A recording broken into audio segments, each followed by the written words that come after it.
Even as I, Brock Gordon, headed to my next contract assignment, I asked myself why I agreed to accept this assignment. I think the main reasons were that I wanted to forget my ex-wife, and the money was good. Moreover, I was told over and over again that this was a patriotic act and would benefit national security, indeed, the international security of all Western countries, more than any other thing I could do. So I had the perfect prerequisites for this job. I work for a corporation that has contracts with Western governments for covert activities. My particular area of expertise is protecting and analyzing the electronic data of terrorists and other potential enemies to prevent attacks. Although I am only 31 years old, I received a bachelor's degree in computer science from the Massachusetts Institute of Technology in the United States and a master's degree in infrastructure defense and international security from the University of Carleton in Canada, and a PhD in strategy and security from the University of Exeter in the UK. The work was to last approximately a year, the estimated time it would take to do what was needed, in a remote location in British Columbia, Canada. Most of those employed were American, Canadian, British, and German military personnel, although there were a few other private contractors. There were about 30 employees in total, 20 of whom had higher education and real experience in security matters, especially in the fight against terrorism. The technological equipment was equipped with the latest technology. Since the entire program was secret, workers who had wives, there were no married women workers, and even children took them with them. Nobody ever wore a uniform. The facility, as far as the neighbors, about 100 local residents knew, was intended for Bitcoin mining, although if any of them had actually looked into the situation, no one did in my time, they would have seen that the facility does not consume much electricity, like Bitcoin mining, and it didn't make as much noise. Although literature about the facility suggested that the reason for the facility's relative silence was due to advanced soundproofing technology that had never been used before. All workers worked in turns, so that there were always at least 7 people working on site. Most of the workers were very friendly, and we often had 10 or 12 families at a time. There was no attempt to ostracize single people, male or female, like me. After about a month, I got into the work and felt it was worth it, and we were making progress and had already prevented one terrorist attack in the UK. However, I noticed that most of the 14 wives present seemed to be bored. Although they had a social club and gym for sports, and those with children and some without children helped out at the local understaffed elementary school, they had no opportunity to work or gain significant satisfaction despite the evening cinema and parties. There was one thing I didn't like about this situation. In fact, that's putting it mildly. There was one thing about this situation that was driving me crazy. There was not a single woman who attracted me.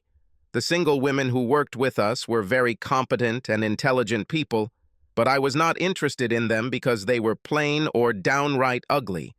I was very friendly with them, but did not experience any sexual attraction to them. Among approximately 1,100 townspeople, there was also not a single unmarried woman who scored more than 5 points on a 10-point scale. It seems like all the decent and attractive single women have moved to Vancouver or another major city, although some have actually married local guys. Due to the remoteness of the location and the length of the workday, there was no way to get the opportunity to travel unless one had 4 days off in a row, which rarely, if ever, happened. Given my situation with my ex-wife and the need for camaraderie among my colleagues, I had no intention of chasing their wives. None of the wives dressed provocatively, because this was not the place, although during the first month I did see half of them at the gym when I worked out, and the ones I saw had good figures. In fact, I felt embarrassed that I was keeping track. Of the 14 wives, I would say that all of them had faces that were a 7 or higher on a scale of 10, and bodies that were as good as they could be determined since bikini competitions was not carried out, at least by 8 points. About 6 weeks into my work in a remote part of British Columbia, I had a very good day. I was almost single-handedly responsible for investigating a terrorist attack in Toronto that was quickly stopped by Canadian authorities. But when I got to my small detached house around 10 p.m., for some reason, the lack of sex hit me hard. I went online and checked one of my email accounts. Besides the usual unsolicited requests and a few short notes from friends and family, there was one with an unusual name. I would have thought that this might be typical spam if the title, Mysterious Local Sluts, had not intrigued me. I clicked on it. Of course, I would never click on the attachment, a surefire way to infect your computer with a virus. And obviously, the email writer knew this because all the information was in the body of the email. There were 6 photographs. All featured frontal shots of naked women with face masks and matching blonde wigs. The words were straightforward. Local mystery sluts available for the right man. Must be single and know how to please a woman. Sexual satisfaction must be mutual. The following opportunities are available next week for slutty girls in photos AF. Price to be agreed upon prior to service. Our girls do not show their faces and don't reveal their identity.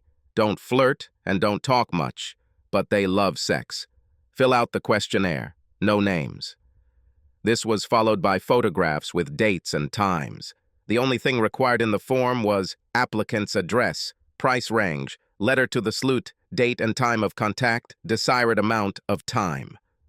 I pondered for at least half an hour, scrutinizing the photos and wondering if this was a fake, a joke, a potential disaster, or a way to shave off my horns.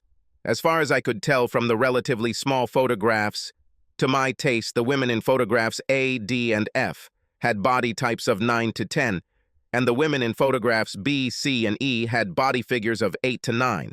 In other words, they all suited my needs to the highest degree. The slut in photo D had a date and time that suited me best. I specified 100 hours as the price range and 2 hours as the amount of time. If the woman in photo D had been anywhere near as pretty and interested as she seemed, I probably would have paid $1,000 an hour. I was paid well and had nothing to spend my money on, so money didn't count. With my last breath, I closed my eyes and pressed the send icon. The next morning when I got up and checked my computer, I was surprised to see the answer.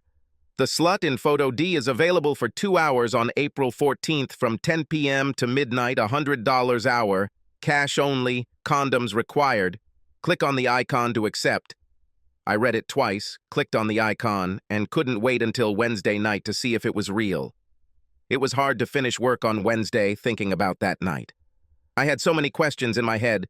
Where did this slutty girl come from? Did she really look like she did in the photo? Was this going to be some kind of sick joke? Etc. I finally concentrated enough to finish my work and returned home by 8 p.m. to shower, clean up the house, including changing the sheets on my bed, and take a short nap. I couldn't believe it when there was a knock on my back door at 9:58. I looked outside, without turning on the outside overhead light, and saw what undoubtedly appeared to be a woman about 5 feet 6 inches tall, wearing a cape with what looked like long-sleeved sweatpants underneath. I opened the door, and the woman quickly entered my house and then pulled down the curtains covering the windows in the door. She took off all her clothes, revealing a body that actually looked like photo D. Her mask wasn't cute, but it wasn't creepy either, and her blonde wig seemed to be glued on tightly. In a hoarse, obviously mechanically altered voice, she said, "Please put $200 in my fanny pack and then take me to your bedroom." I did as I was told and quickly undressed as soon as I entered the bedroom. She looked at me from the waist down for a good 15 or 20 seconds, then asked, "Do you have Magnum condoms?" "Of course," I answered, holding out a box of 12 pieces. Kissing on the lips was impossible because of her mask, but she wasted no time in wrapping her arms around my flagpole. It didn't take long before we went from standing to lying on my clean sheets. D was so damn active. We both lay there, panting, exhausted, and despite the relative speed of our coupling, our bodies were glistening with sweat. It was amazing, simply amazing, I smiled. "Is it worth $100 an hour?" she asked in her mechanical voice. "It costs $10,000, but $100 is all I can afford." I smiled again. Her eyes danced even more. Then she said, If you promise not to try to look me in the face, I will take off my mask to prepare for the second round. The best offer I have received in recent years. She removed the condom from me, making sure she was stimulating my penis, tied it off, and expertly threw it into the wastebasket in my room. "You Caitlin Clark?" I asked, comparing her masterful shot to the highest-scoring women's college basketball player in the United States. She giggled at this, laid me on my back, and said, "Look straight up, not at me." I couldn't see, but I felt her lift her mask slightly. It didn't take long before I moaned and was all geared up, the fastest recovery I could remember, no doubt due to the fact that I hadn't had sex in a long time. I rolled her off me. I thought something was wrong, and it was confirmed when I heard Dee say, "Oh shit." I understood what she was talking about. I didn't have a condom on. "Sorry," I said. "I didn't realize this until now. I have to say that even though I had no intention of having sex without a condom, it was amazing."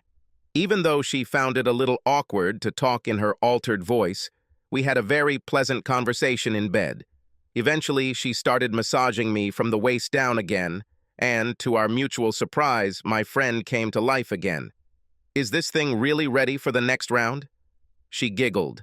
At least, as far as I could tell, it was a giggle. "He really likes you."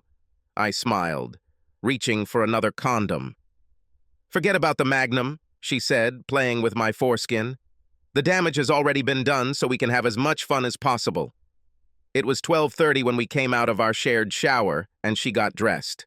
"I'm sorry it took more than 2 hours," I told her. "But I don't," she laughed. At least, I think it was laughter. "It was the most fun I've had in years," she said. "In fact, if you decide to use my services again, just get an STD report and salary's $50 an hour, and we can meet as often as we want without condoms." I looked into her eyes intently. "I would like to kiss your lips," I growled. "Maybe someday," she answered, stroking my cheek. For the first time since I arrived in British Columbia, I went to sleep a completely satisfied and happy person. Visions of our extraordinary sexual relationship played pleasantly in my mind. After my experience with Dee,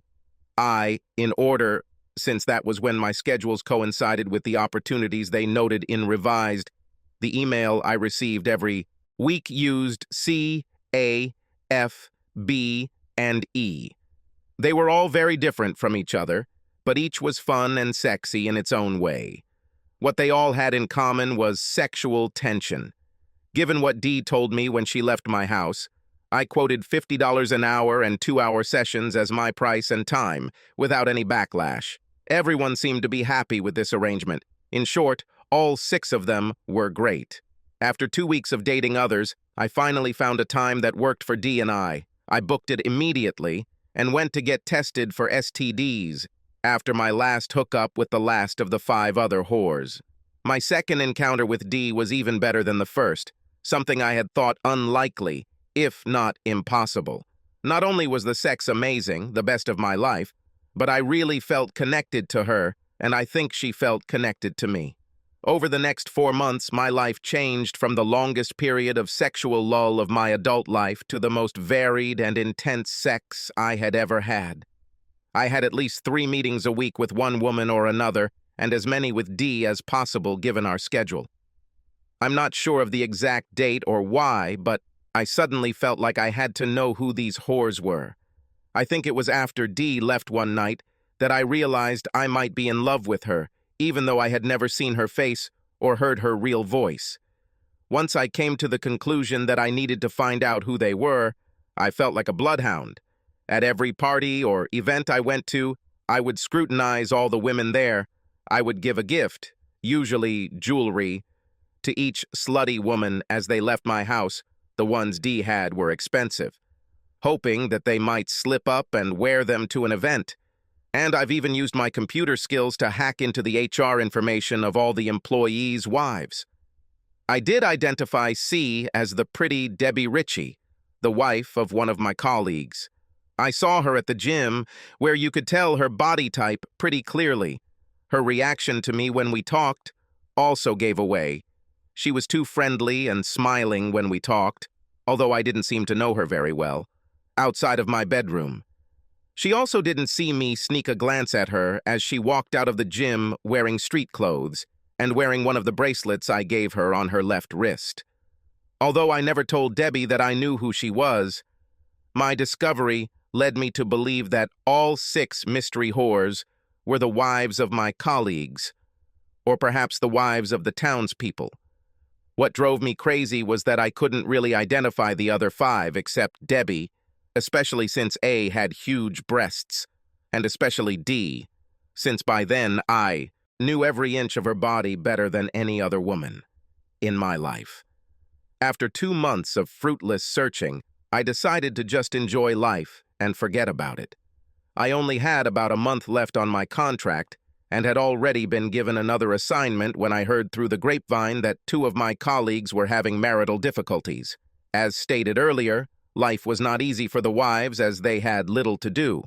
I came to the conclusion that Mysterious Ludes was created specifically for titillation. Soon after I became aware of the 2 cases of marital disharmony, I had another session with D.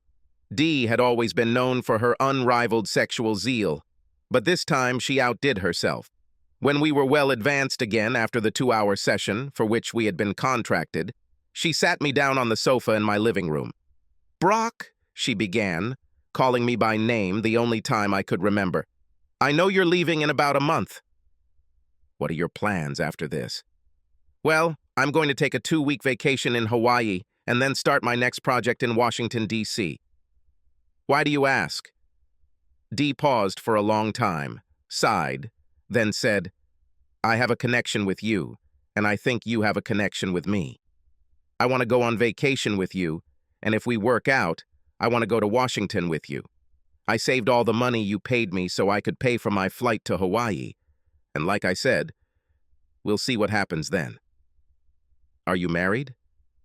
"Yes, but my marriage is falling apart, not because of you, but my relationship with you has made me realize that my life doesn't have to be devoid of any spark or passion like it is now.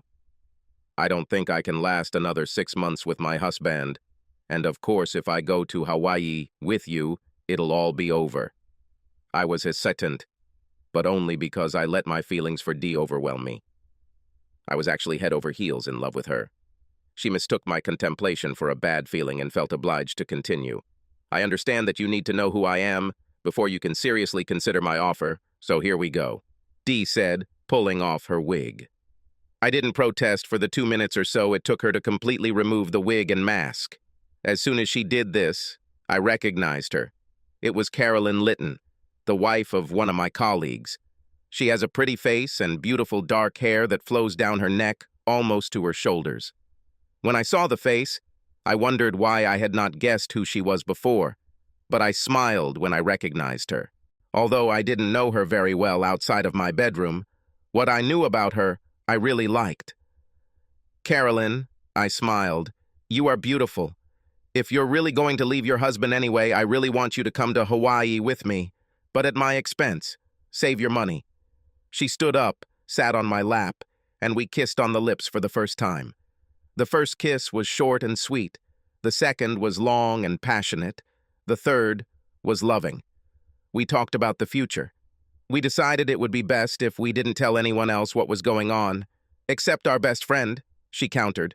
We decided to send her most important belongings, with the exception of the clothes and jewelry that she planned to take with her to Hawaii, to my company's Washington, D.C. office for storage. This was nothing new for our organization, nothing special. I just told them that these are my things. We agreed on another session a week before leaving, and I told her that I would stop using the services of other mysterious sluts. She surprised me with her next comment. "Although, once we go to Hawaii, I would like to be alone with you. But for now, could you do me a favor?" "Of course," I smiled. "One of the other women is also leaving her husband, and she really, really likes you. While others just like you and do it just for the excitement and extra sex, but for one of them it is more meaningful, and she is truly a good friend of mine. Could you keep having sex with her until we leave?" Who is this? She is C in our selection of photographs. You mean Debbie Ritchie? How do you know? Asked Carolyn. She's the only one of you I figured out. Yes, since you really want it, I will continue to entertain her. However, it should be free and without condoms. We can both get tested for STDs. Will this work? I'm sure it will happen. I'll talk to her, and now that you know who I am, I'll call you from a public phone. We kissed again, then Carolyn left. That night, I had the best sleep I have had since I can remember.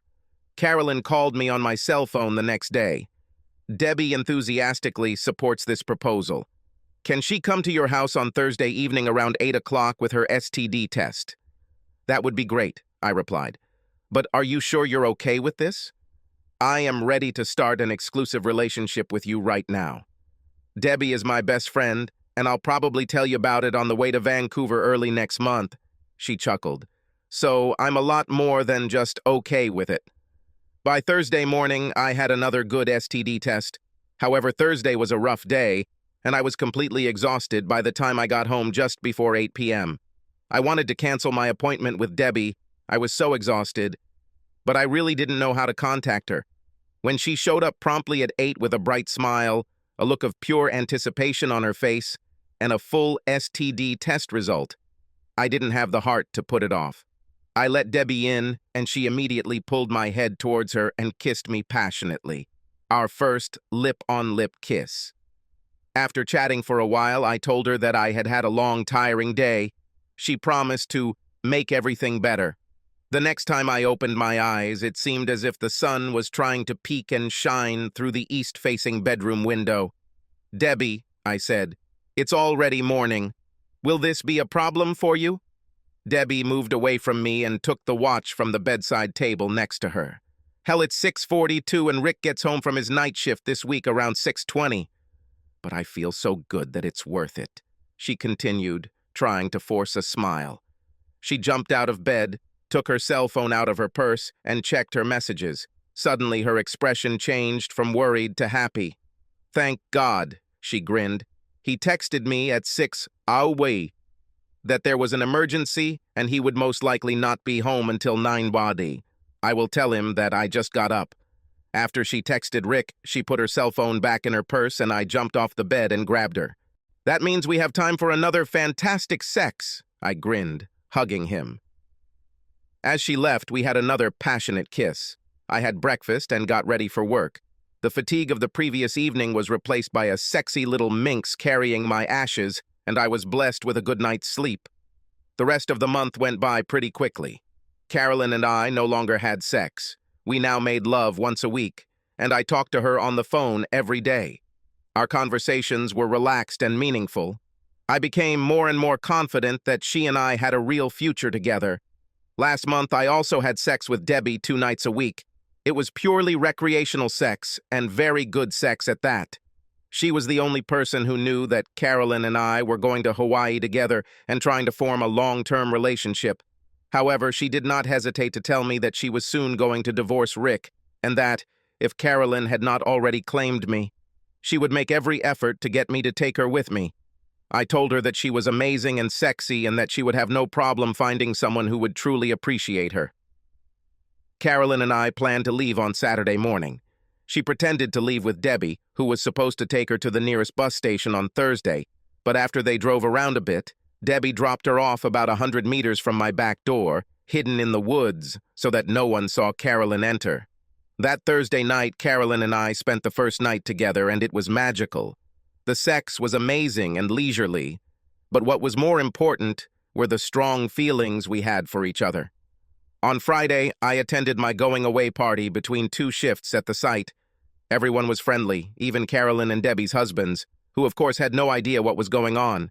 I made one last attempt to find out who the mystery whores A, B, E, and F were, but to no avail. I left the party as soon as it was appropriate for me, saying that I needed to get up early to head to Vancouver and have another wonderful night of love with Carolyn. Carolyn and I set off on the roughly 400-mile drive to Vancouver a little after 6:00 a.m. on Saturday morning. We talked about a lot of things. but I was determined to learn as much as I could about the mysterious lewds. So after a quick stop for brunch, I said, "Okay, Carolyn, you promised to tell me about mysterious sluts, so start posting it. What do you want to know? Whatever you are ready to tell me, but let's start with how many clients you have."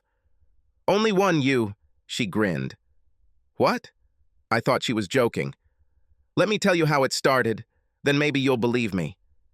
"This must be delicious," I laughed. As you know, my wife's life in this institution was unbearably boring. We had nowhere to work, no worries, little time off with our husbands, nowhere to go. Debbie and I quickly became best friends, and we got along great with most of the wives and often played cards, just to chat and pass the time. We all started working out regularly, as the gym was just about the newest in town and better than you'd expect for a town of 1,100 people. And we all started getting into the best shape of our lives. "There's only one problem with intense exercise, though," she chuckled. "What is this?" I kept a straight face. "This leads to a sharp increase in libido, and our out-of-shape, hard-working husbands could not cope with this work. There wasn't much of a choice, however, since the townspeople weren't particularly desirable, and as you could easily see, none of the single men among the workers were even remotely sexy. And then you showed up," she grinned. "What do you mean appeared?" "Tall, handsome, fully fit, and charming single guy. Debbie and I admitted that we tried to keep our distance and admire you from afar. After a while, as our already bad marriage began to crack, Debbie and I decided we wanted to give you a try. So we came up with the idea of mysterious prostitutes who hoped to seduce you. We decided that we wouldn't look legit if it was just the two of us, so we felt out the others very, very carefully. A, B, E, and F were the only ones to whom we revealed our plan, because through our research and discussions, we had concluded that the other wives would not be interested in us, or we did not trust them. Surprisingly, A, B, E, and F all agreed, as long as either Debbie or I contacted you first and told you if it was worth it. "Are you going to tell me who A, B, E, and F are?" I asked, wiggling my eyebrows.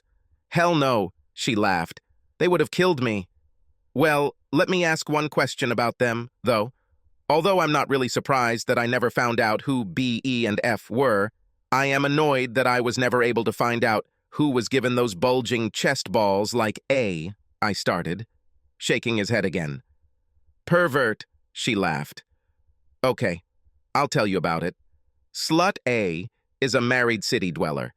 Debbie got to know her really well through her volunteer work at the elementary school, and they often commiserate about their unfulfilled libido." "Are you saying that she is a teacher?" "Yes. The elementary school is small, so there are only 4 teachers, each of whom teaches 2 grades from 1 to 8. And after that, the children have to take a bus 3 days a week to the high school, located 30 miles away, and 2 days to study online. She is a 3rd and 4th grade teacher. You're right that with F-cup tits on her skinny body, if you ever met her, you'd easily know who she is, which is why we made every effort to ensure you never met. This solves one riddle," I smiled, "but it's still hard to believe that you arranged this whole story with mysterious libertines, especially for me." "We did it because you were the only man in the area that any of the 6 of us married would be willing to risk sleeping with. Moreover, we knew from our sources, which I will also not disclose, that you were unhappy with the lack of desired female company. Plus, we knew your schedule, so we set it up so that if you responded to our email, you would choose either me or Debbie. Our plan was for Debbie or I to test, and tell the others who weren't yet sure. They'll go, whether they were willing to do so. They were at least willing to be photographed naked in a mask and wigs. Well, I guess I was lucky that my first session was so exciting, didn't I?" I laughed. "I think so," she laughed in response. "Of course, I gave legitimately rave reviews, so they all wanted to try it, and at the risk of inflating your ego too much, they were all very pleased with their encounters. In fact, they were very angry at me for making you see only Debbie and me last month. They all wanted to meet you to say goodbye." "So that's all you have to say?" I asked skeptically. "Sorry, but yes. Although there is one more tidbit I can add. Debbie and I fell in love with you. Others really liked you, but they had no intention of leaving their husbands. They just wanted some extra, and great, sex. Would Debbie really try to get me to run away with her instead of you? Damn it. Yes. The deal I made with her to get her to back off was to encourage you to have sex with her twice a week for the last month. You know that I fell in love with you, not her, and I would never run away with her instead of you. I smiled. I hoped, but I didn't want to risk it, and I knew that if Debbie gave me her word, she would back down. She retreated, didn't she? Yes, she did so. In words. I really got the impression that if I changed my mind myself, she would really be happy about it. But like I said, I love you. And although I like her, and she was fun in bed, I don't like her. I love and will never love. We got to Vancouver that night, spent another night of love at the hotel, and flew to Hawaii the next day. We boarded the plane without any encumbrances. Hawaii was everything we hoped for. Even though we already knew we were 100% sexually compatible, we discovered that we actually enjoyed being together outside of bed almost as much as we did in it. I knew we had a future together when one night, instead of going out to dinner and dancing, we cooked dinner together in the apartment we were renting and just cuddled and watched a mindless comedy on TV. It was almost as fun as sex, and probably even more loving. Carolyn moved to D.C. with me. She took a job in her old field in public relations, and we got married a couple of months after her divorce was final. I never worried about Carolyn about cheating on her first husband because I don't subscribe to the once a cheater, always a cheater philosophy. But she did worry about it and constantly tried to reassure me during our first 6 months in the area. Columbia, until I finally told her to stop, that I trusted her completely. Now 12 years, 3 children, 2 dogs, and a 5-bedroom house in the suburbs have passed. We are more in love with each other than we were in Hawaii. Surprisingly, when I look back on my impressive sexual satisfaction in British Columbia with the mystery sluts, despite how wonderful that time was for me, I wouldn't trade a second of my current happy life for going back. Debbie, who never remarried but was now even sexier, visited us many times over the years. But Carolyn made it very clear to her, "You can look, but you can't touch," when it came to me. Carolyn didn't have to do this because I will always be loyal to her, but the fact that she cared enough to warn her friend gives me inner peace. Subscribe to our channel so that your second chaff doesn't cheat on you, and go ahead and listen to the next story, because this story is nothing compared to the next one. If you're under 18, don't even think about listening to the next one.